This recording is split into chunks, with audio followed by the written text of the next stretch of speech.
This is we do record this and keep it on file, but if you have a workbook, let's start here. By the way, my name is Daniel Fehr-Krahn. I've been with our campaign over a decade, and it's been a career for me. It's been a blessing. The in our workbook, when we first open it up, right on the first page, it has a workshop schedule, and then it has a personal financial strategy. Now, believe it or not, I go through this personally once a month, and I mainly go through the assets, liabilities, and expenses and look at, hey, am I coming out ahead or behind every month? And what are my goals and what am I looking to create for my future? And then right on workshop on page number 6, there is a goal setting worksheet. And one of the difficult things is to be honest with our desires, to think, maybe I want a nicer car, or maybe I want a bigger house or a bigger backyard, or maybe I want to get out of debt. Maybe I want, and sometimes when we voice our desire or when we write our desire down, it leads to commitment to say, I don't like being in debt. I don't like not having the kind of money saved I want to have saved. I don't like this or that. And, we need to be put in a position where if we don't like something, we commit to changing it. And so many times a goal is just a desire of, what do I actually want? What neighborhood do I want to live in? Am I happy with my income or the hours I'm putting in versus the pay I'm getting? And the 3 section of goals of desires we have is maybe less than 1 year, and 1 to 5 years, and 5 years plus of, what does the future look like?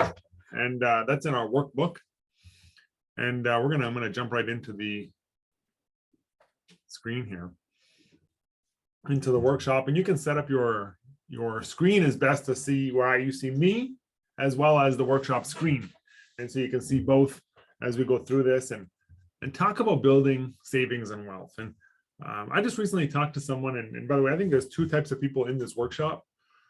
One is some people want to learn to apply to themselves, and other people want to learn to apply to other people, maybe get a license and make a career out of it. But I think the learning is the same, where if you're learning to apply to yourself or you're learning to apply to someone else is the same. It's very difficult to learn to apply to someone else unless you first learn to apply to yourself, where we think, hey, would I buy that? Would I do that? Does that make sense? And so we're going to ask a question today. We kind of want to build it on questions, but hey, do I believe that? Is this true? We're going to ask that the way through. And if it's true, then we should do it. If it's not true, maybe we shouldn't do it. And so let's ask that as we go through this. And there's a disclaimer here that this is educational only. Basically, what this disclaimer says, you still need to work with a professional. You can't watch 1 hour and say, I got it. We got to work with a professional. And we have a 30 by 30 campaign, a financial literacy campaign. Financial education is not an option. It's a necessity. And World System Builders committed to educating 30 million families by 2030. And so when we say this, as we discuss with people, the language we use creates the reality we live in. And so if I have a brochure that looks like this, and I say something where I say, hey, listen, I'm part of a campaign. We call it 30 by 30 is the name of the campaign. And I think personally, it's 30 families every 30 days where I want to do 30 by 30. And then I introduce workshops that look like this. When I discuss in this type of language and use the system and the tools, it is very palatable and people want to have a discussion. What is that? What is the financial foundation that's mentioned here? I usually write my name on the side. And so these tools allow me to talk to people about finance without sounding like an insurance guy or an investment guy. I can just talk about financial education. And this is one of the things that makes us unique. Every day we're flooded with information, and many people offer advice, but they're unlicensed, which means they want to entertain me, but they don't actually want me to change. And those in the old industry have a narrow focus, where they only want to work in one area of tax or one area of investments or one area of someone's finance. And unless you're in the team building and duplicating business, it probably makes sense to niche down and only work with a very specific amount of people. But if you could build a team, you could probably be a lot more broad. And so we allow to take a holistic approach, and we want to educate and empower you to become your own money manager. That includes, by the way, when we say, hey, we're not here to sell you anything, we want to say yet. We do want you to buy stuff, from us. And we want you to get the right insurance, the right debt, the right mortgage, the right investments. And we're okay waiting until you have a good understanding of what you want. And then you could say, hey, I want X, Y, Z. And hey, we'd love to help you with that. And I think that's a good thing. I think that it's a good that everyone running workshops is a licensed professional. All my colleagues that run these, we do help people buy things and buy lots of them. But what we're going to talk today about is what are your goals? And then we're going to talk about the financial foundation mindset. And I remember one of the first times in my life when someone asked me my goals. One, I was an athlete. So we always, as an athlete, your goal is always being told you want to win on the provincial level, you want to win on the national level, you want to win on the international level, and you want to, play on different levels at the same time or the local level. And then when I came into our campaign, when I was 23 years old, they asked me, like, what do you want financially? I never knew I could control my finances. And so I didn't really know what I wanted. I wanted to get current on my bills and have extra money so I could have some nice things and some more. It wasn't even freedom of time, but it was freedom of thought, that I could think about things other than just, being behind. And I gained that freedom of thought typically by just putting my head and working hard, but it didn't, that wasn't that fulfilling, just working hard for working hard's sake.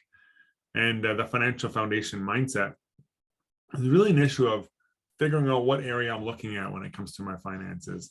And then the wealth formula is a formula we're going to talk about on how to become wealthy. And it works every time. And so we can look at, hey, what is the formula? And is it true? Does it work that if I follow the formula, I'll get what the formula promises. And then we're going to look at two pieces in that formula are time and inflation. But one of the funny things about a concept of money is my first job, I worked at a martial arts school, and I ran a taekwondo school is what I did as my first job. But I worked lots of different jobs, whether it was in construction or I worked at an ice cream store. I worked at fitness. So I had lots of like short-term jobs kind of bouncing around. And I was mostly a construction worker before I worked in this industry. But my first paycheck, I never intended on keeping any of it. In fact, the thing I wanted to buy was more than my first paycheck. So already I knew, hey, I need more money. I need to spend more money. I need to make some more to spend more. And put me into a bunch of debt. And, I didn't grow up having a conversation around money, but, or even planning a lot. And so some of the common things that we plan for are things like going to school. I went to school as I got a degree in philosophy and theology, and I look back now, I think it was a mistake, but it was the best choice I had at the time. And whether it's traveling or getting married or buying a home, and a lot of these kind of work together of asking yourself, what do you actually want? Do people want to retire? And do they want to pay the price to retire? And what are they planning for? But as you think about what do I actually want, and a lot of people want to learn about money, but a lot of times money is just a desire. What do you want? And so when you set down a goal, if you're saving for your future without solid goals, you're more likely to overspend. And it's a funny thing when we're working in our industry, we ask a question of like, if I ask my client, what are your goals? They don't have an answer. It's a weird question. Nobody talks like that. And so we don't want to train our people to talk like that either. So I usually ask the question, hey, if you're saving, what are you saving for? Or if you could save more money, what would you save it for? And if you're investing, what would you invest for? Hey, if you had an extra $500 a month, what would you do with that money? And so financial goals are generally based on the amount of money and time needed. So in your goals, maybe it's going on vacation in the next year, or our company is going to Hawaii, and a flight from Winnipeg is $570, and you can stay there for a week for $500 for if you split a hotel with somebody. And so maybe you want to go on vacation, or a midterm goal of paying off a car or all your debt, and maybe a long-term goal of get your kids' education paid for, or buy a house, or maybe bigger purchases like retirement. But each goal should be paired with an action. Without an action, there's no, it's just a wish. And so most financial goals come with a savings action. Hey, and no action of not spending a certain amount of money or moving it out of your bank account is an action. But I think when we have conversations with other people about their money or our money, it's much easier to talk about goals than it is about product. And so what we do is we ask, hey, listen, one of my goals is to maybe get my mortgage paid off. Or one of my goals is to get it paid off. And when the time's right, and at the end of the day, these are my actions I want to take to do that. And so my neighbors, when I talk about financial goals, we can have conversations about what we want. But if I ask my neighbor and I jump the gun and say, do you want to buy a whole life insurance plan, or do you want to buy critical illness? And it's weird to offer a solution without asking someone what they want. And if someone says, I recently had a client who their mom got sick, and she said, I want to save money in case I get sick, I'm not a burden to my children. So we started looking at some products like critical illness to say, hey, how is this going to work? And when we're meeting with a client, we have a form. It's the exact same form in the workshop.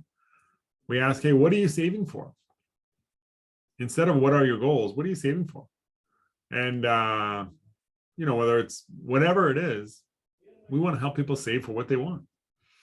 And so we can use a formula that is in our Saving a Future book. It's at the end of the book on page 80. And it basically says that most financial professionals say you need about 10 times your income for insurance and about 20 times save for retirement. And there's other tools like a financial needs analysis. We have some software on my WFG as an agent, and personal financial strategy, or PFS, sometimes we might say, or financial calculators. By the way, on my phone, I use a financial calculator called Mark Money. It's one word. It's an iPhone app, but they're easy to get out there. Compound interest calculator, and but whatever strategy we use, procrastination is not a strategy. So doing nothing, when people say like, hey, what are you showing a client? What do you show? It's got to be a call to action that comes with it. And let's say you want to be a millionaire. You say, I want to be a millionaire, and I want to put some money away. How much money do you need to save to become a millionaire at 8%? If you're 25 years old, you need to save about $300 a month. And the rule of thumb is at age 25, you want to have no credit card debt. I think if you have no credit card debt, no student debt, you can save $300 a month. And if you have at 35 years old, if you have no car loan, you could save $700 a month. I think it's doable. And at 45, if you have no mortgage, you could save $1,600, $1,700 a month. And it's a funny thing where some people say that it's difficult or it's easy. And hey, hitting your goals isn't easy. And if someone says, this is my goal, the more time you have, the less you have to save. But also a 25-year-old doesn't earn as much as a 45-year-old. But usually the 45-year-old spends a lot more than the 25-year-old. And so anytime we don't take action, it's because we have considerations or excuses in our mind of, oh, I'm too young, I'm too old, I don't make enough, I have bills to pay, I got to pay my taxes, I got to pay this or that. And it's very hard to take action and make an excuse. And so these are the numbers. And I think they're true. I think that if you're 25 or 35, to automate a monthly savings makes a big difference for your future. And getting a good rate of return and investing something that has a history of good rates of return. And we have a calculator on our website. If you just take a picture of this screenshot, you'll see you could type in how much you need to save and figure out, hey, should I be saving? And as a rule of thumb, maybe 15 or 20% of our income is what we should save, just as a bare minimum. Some obstacles along the way. So while I'm saving, if I have a budget that uses every dollar of my budget, I always have to scramble when things go wrong. Whether my car breaks or recently I had to replace a muffler in my car, but there's unexpected events that are going to happen. So the way we deal with the unpredictability of finance is what we build as a financial foundation. Just like a house on a right foundation should last a storm, we have 4 different areas that we can put money. And I draw this out. A lot of people ask, like, hey, when you're dealing with a client, what do you show them? I show them this. This is what I show them. And I say, the proper protection, we don't know when we're going to need it, so it's good to buy. And then debt management is a position where we want to pay it off so we could use it again. I think credit is a good thing, paid off, so you have access to credit. But I don't want to have debt.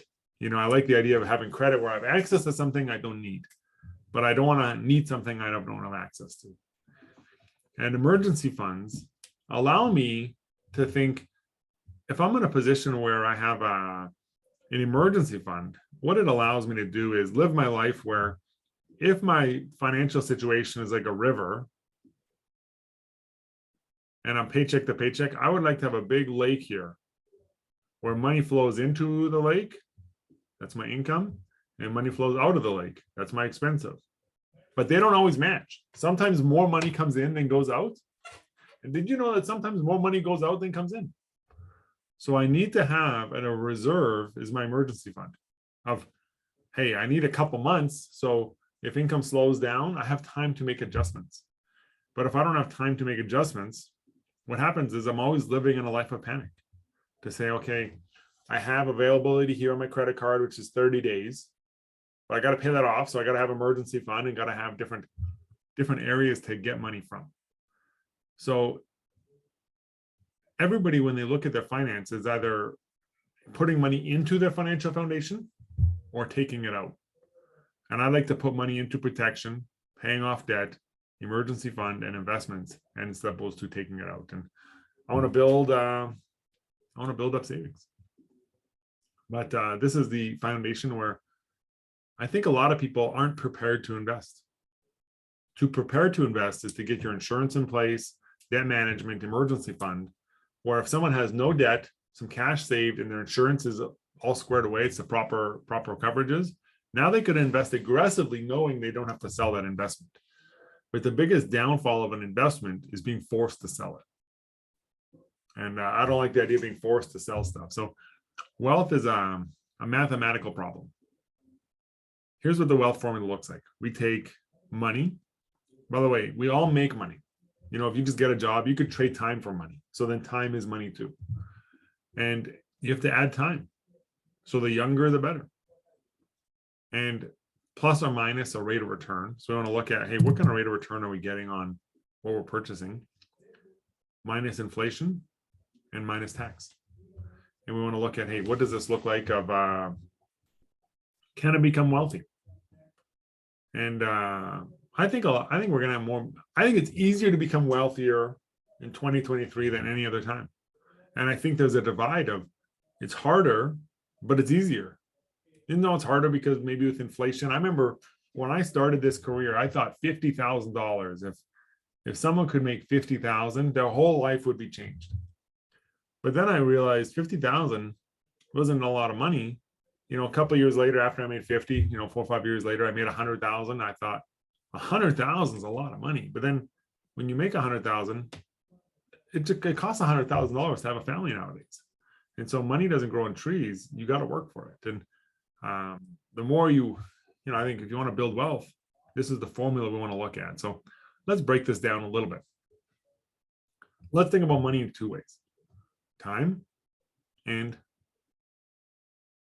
is money, that I can make money while I'm working, but I can also have money making money. And it refers to money making interest over a certain period of time. Here's an example of people think of an excuse of I'm going to start when I'm older. So here's someone who saves $300 a month from 25 to 31, and they save 34,000, maybe down payment on a house, whatever it could be. They let it ride until they're 48, so they got 128,000. Mr. Wait Longer doesn't save anything for 7 years, and he's got to save 300 a month all the way till 48 just to get to 128,000, just to catch him. And so there's a myth of I'm going to save more when I make more. Did you know that you make more when you save more? It's backwards. Here's what I mean. Let's say I make 36,000 a year at age 25, and I save 300 a month. Well, when it comes time to making a raise, I'm gonna tell my boss, hey, I need 39,000 because this extra 3,000 I'm saving, I like to live on that money. So in fact, my mind will go to work on increasing my income by $3,000. But if I don't save it, there's no real need to make more money. So if I save $5,000 a year or $10,000 a year, the more I save, the more money I need to make. And so we actually increase our savings, then we make more money. I think that's the way it worked. It worked for me. And the person who saves early has to save 25,000, but the person that saves later has to save 61,000. And so the idea of I'm going to save more when I have more, the habit of saving, I think, was a real blessing to me. I started off at $35 and then 50, 80, 100, 200, 300, got it up to 2,000 a month at one point. And it's the habit of always having something every month that my future's got to be better. And wealth is a math. So we look at the rate of return. Rate of return, or interest on your money, is the percentage of gain or loss on an investment over time. So if you earn $6 on $100, it's not a lot of money, but over time, here's what it looks like. I want to know how it's a doubling game. How many years can I double my money? So at 4%, my money will double in 18 years. If I get 6%, my money will double in 12 years. So if I start off with 10 grand, it might be 80 grand in 36 years. But at 8%, if I start off with 10 grand, it might be 150 grand in 36 years. And if I get a 10%, now I might be looking closer to 300,000. And so this is actually a real good reason for someone to invest in the equity market. That the equity market has averaged between 6 and 10, sometimes more than 10, sometimes less than 6. But there is a potential that it's done 10 in the past. It hasn't done 10 every decade, but when you look at an investment and they're market-based and on a company, we can look at a track record and find something that has a track record that looks like what we're looking for. And if you put $10,000 or $100,000 into an account, in 9 years, it guarantees to double to 200,000. What's your rate of return? Some of these are in our textbook here. So if we figure this out, I double in 9 years. So then 72 divided by 9 is 8. So then if I double every 9 years, I got an 8% rate of return. So if I own a house and it doubles value in 9 years, the house grew by 8%. And if inflation is 8, then it might double in 9 years too. I don't think inflation is 8 currently, but it could come back up. If you ignore paying the balance on one of your credit cards and the annual percentage rate is 18, and we know you just can't not pay the balance, but let's say you have a $50 minimum payment and you put $50 of gas in your car and then you add $50 payment. So you're actually netting zero paying it down. You're just paying the cost. Where at 18%, it might double in 4 years. So that credit card debt could be very deadly if we don't get out of it.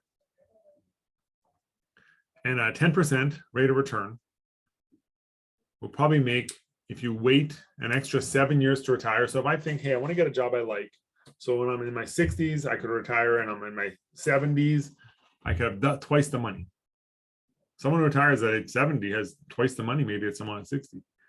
And so we want to look at this so we can, it's not really intuitive to plan for finances. It's not a human thing where we're born, hey, I'm going to plan my finances. I'm going to figure out what I'm looking to do, but it's something you can work on, and it can become more intuitive of looking at what does this stuff look like. And inflation, since 1958, the average inflation is 3.6. Here's what that means. You could buy a house in the 70s for 23,000, or in the 90s for 100,000, or today for 700,000. And so the cost of living is going up, which means you should, if you haven't bought a house, you should work hard to buy a house. Or, if you have a garden, you could lower the cost of food, but you want to look at the wages. This is the average wages, but it's not your wages. You could buy a home for less than 600,000 and you could get wages that are more. And since 1958, we can look at the long term and we could try to predict the future. And we could say, what will $100 be worth in 20 years? So in 5 years, maybe it's worth only 86. So if I just leave it in a bank and do nothing, that's what happens. Or in 20 years, it's only worth $55. So a lot of times when we're investing, we're actually looking for, what can I do to guarantee my money grow? But the only guarantee is if you just put your money in the bank account, your money will lose. It'll be a losing bet. And what is the purchasing power of your $100 doing? It is decreasing. We lose value over time. And based on inflation, if you want to retire in 20 years, you need to have 181,000. If you need 100,000, you need 181,000 because the cost of living is going to go up. And if you want to retire in 20 years, or if you want to retire for 20 years, we got to look at, hey, how does saving money work? And the inflation is one issue, that it's like an invisible tax, but the real tax is also something that needs to be paid. And so tax now means your earnings from these accounts must pay tax for that year. Tax later, most tax now bucket is like employment. You make money, you pay tax. You make money, you pay tax. Tax later refers to money you put into an account pre-tax. So like an RRSP is usually tax later, and then tax advantage means generally you don't pay tax. There's 3 main tax advantage vehicles in North America, or in Canada. It's a principal residence, tax-free savings account, and the benefit of a life insurance contract or health insurance contract. And so when you look at some of these are actually vehicles, and some of these are actual investments. So a savings account is typically taxed now, but unless you have $300 or $400 of interest, they don't send you a T1. An RRSP is going to be taxed later. So when you get some income later, you're going to pay tax on it. A mutual fund, as a mutual fund grows, it's going to be taxed, but you can put your mutual fund in an RRSP, or you can put your mutual fund into a TFSA as a tax shelter.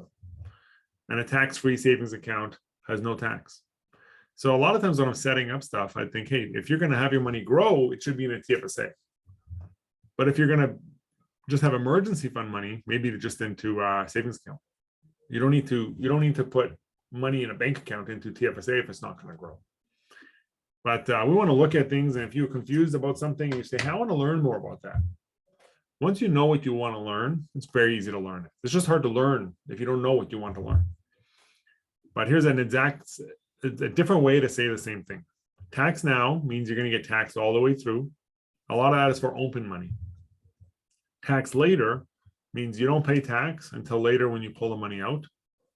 Or tax advantage means your tax-free savings, your life insurance benefit, health insurance, primary residence, different things that you don't pay tax when it comes time to claim. I think one of the advantages that a lot of people who have a lot of money do is they use life insurance, permanent life insurance, because they know they're going to make a claim.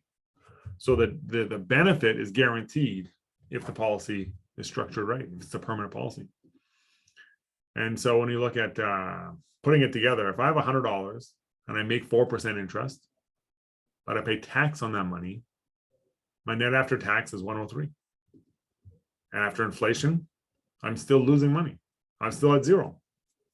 And so sometimes if I invest something where if I put money into an insurance policy and it grows, they don't pay tax on the growth till either if I pull it out, depending how I pull it out, or if I pass away, it goes to the next generation. And so you got to get at least 4% to beat taxes and inflation. And are you gaining or losing? I think a lot of this, as we talk to people, they're like, oh, that makes sense. This makes sense. And when we talk about financial literacy of protection, debt management, emergency fund, and investment, of looking at a financial foundation, we want to talk to the public about this and say, what does it mean if you have enough money to be free of financial worries? And what does it mean for your family's future, knowing you and your children understand how money works? And whatever your goals are, whether long or short term, we want to look at a financial foundation. And when we do a financial plan, let me just get my marker out here. We can do a financial plan by saying, okay, if this person here, maybe ideally, they have $1 million of life insurance. So I can say, okay, I can write it down. Maybe they got 30,000 of debt. I'm just writing with my mouse. Okay, maybe they got $10,000 cash saved. So I can say, okay, and then their investments, maybe they got 20,000 in cash. So I said, okay, if they die, they get the $1 million. But if they don't die, we got to get this money to grow. We got to get the debt paid off. And we can look at, hey, what is their financial situation? And by just looking at the financial foundation, if I know what they're paying and I know what they have, I got a really good idea of what their financial situation looks like. And then you can become financially independent. A lot of people don't have a goal of greatness. They don't have a goal of being powerful and being a leader. And I think one of the things you should do is increase your cash flow. Anybody can lead. Leading is a skill that you choose and you want to learn, but you should make more money when you can and while you can, and have multiple sources of income. And then once you make money, one of the questions about character is, if I make more money, do I spend more money? Do I rebalance my budget, or am I increasing my savings? And once I've increased my income and I decrease my spending, that extra money I can get out of debt. This is the plan most people do. I think a lot of people don't worry about increasing cash flow, but they should, because that works the best. If you can make an extra 1,000 or 2,000 a month, it makes a big difference. And understand how money works. Become your own money manager. And what that means is, once I'm out of debt, I want to choose how much do I go to emergency fund, how much to investments, how much to pay off my house, how much to go wherever I want to go, how much to insurance, and having a clear financial goal. Or building a solid financial foundation is looking at, hey, what are things going? And then I can choose, what does my life want to be about? Do I want to be about just working and saving, or do I want to be about meeting people and interacting with people and building people, or do I want to be about expanding and growing? And I can choose. Once my money's in order, I can think a lot clearer. And one of the things when you choose to have a big life and choose to say, hey, I want to have a plan, I want to take action, usually you have to change. Okay, I'm going to do a budget, and I have to change in order to do a budget. And we want you to expect to win. And when you look at financial literacy, the next 5 workshops are going to go into detail of how to get out of debt, where to put your extra money, which debts to pay off first, how to communicate with someone else, how to use a calculator. The second or the third workshop, 2 workshops away from now, is going to talk about how to get the proper protection, how term insurance works, how whole life works, how universal life works, how critical illness works, and how to put those together into a package that you feel very good buying and you feel very good selling. And we want to do it right and do it with pride. The 4th workshop is about how to save and invest money, where to save it, what that looks like, and how to set it up monthly so it's automatic. And then the last workshop, or the 5th, is how taxes work, RRSP, TFSA, clear up some confusion there. And then finally, the last one is how to do a will, look at estate planning, what happens when someone passes away, what happens when you're married, divorced, and pass away, who gets what. And we want to know the rules so we can play the game. And one of the greatest miracles is that you could change your life by changing the way you think, and also by changing the community you're in. And I think connecting with a person that invited you, that the best way to create something is to communicate about it. And that's how everything is created. And so we want to be these are the workshops I just went through, and we want to be diligent about communicating with you, and also that you communicate with someone that invited you. Also, you communicate someone that maybe you want to invite too. You don't need to be a part of our business to be a part of our campaign. And when I invite somebody, I just go alongside them. I'd say, hey, Roland, I want to invite you to the next workshop. I'm doing a workshop tomorrow, and I tell them a little bit about what it's about, a little bit about the instructor, and I say something like, I think it would be good for you. I'm going to attend. We should attend together. You just ask, and then nobody ever gets rejected. The client doesn't ever intend on rejecting us. They just answer our question. They might say, no, I'm busy. Hey, I'm tied up at that time. They just answer the question. Hey, are you free tomorrow at 1 o'clock? And they say, yeah, I am free. And so when we ask and we invite, I think it makes a ripple effect and a big difference for the future. And work with a professional. Text the person that invited you out, or give them a call and say, here's what I learned. This is what I learned, and I think it's a good. I think it's a good way to communicate that you're working on your business too, and you book something and keep your word and attend here.